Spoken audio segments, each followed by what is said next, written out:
से होकर गुजर रहे केएमपी के साथ से निकलने वाले हरियाणा ऑर्बिटल रेल कॉरिडोर को लेकर अब शासन प्रशासन के सामने किसान आ खड़े हुए हैं। दरअसल किसान इसलिए नहीं खड़े हुए कि वो इस ऑर्बिटल रेल कॉरिडोर को बनने नहीं देना चाहते, बल्कि उनकी नाराजगी इस बात को लेकर ज्यादा है कि इस रेल कॉरिडोर में आने वाली उनकी जमीन का जो मुआवजा रेल विभाग द्वारा तय किया जा रहा है वो तर्कसंगत नहीं है।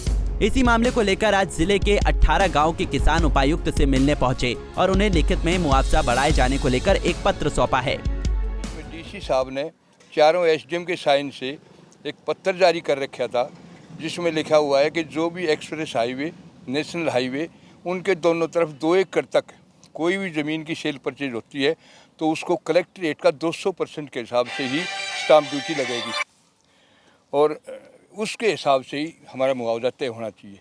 फिर वो चिट्ठी देखने के बाद में डिप्टी सीएम ने डीसीओ को दिया, अभी इनकी मांग जायज़ है और इसके हिसाब से कैलकुलेशन करके इनका मुआवजा दिया जाए।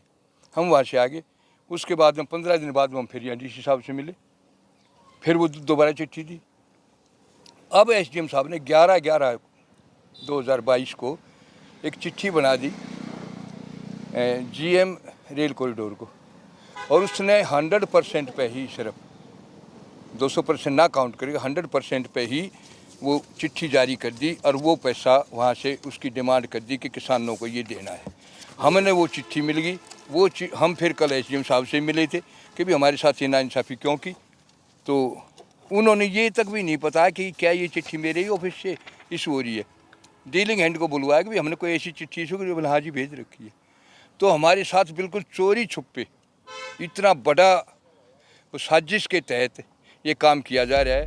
किसानों ने मीडिया से बातचीत करते हुए बताया कि उपायुक्त ने स्पष्ट रूप से जिले के सभी एसडीएम को लिखित पत्र दिया था, जिसमें कहा गया था कि नेशनल हाईवे और रेलवे के लिए किसान की जिस भी जमीन का अधिग्रहण किया जाएगा उस किसान को कलेक्टर रेट से 200% मुआवजा दिया जाएगा। लेकिन अब एसडीएम कार्यालय से जो पत्र रेलवे विभाग को भेजा गया है उसमें कलेक्टर रेट से 100% पर ही मुआवजा राशि दिए जाने की बात कही गई है, जो कि न्याय संगत नहीं है। उन्हें साजिश के तहत लूटा जा रहा है।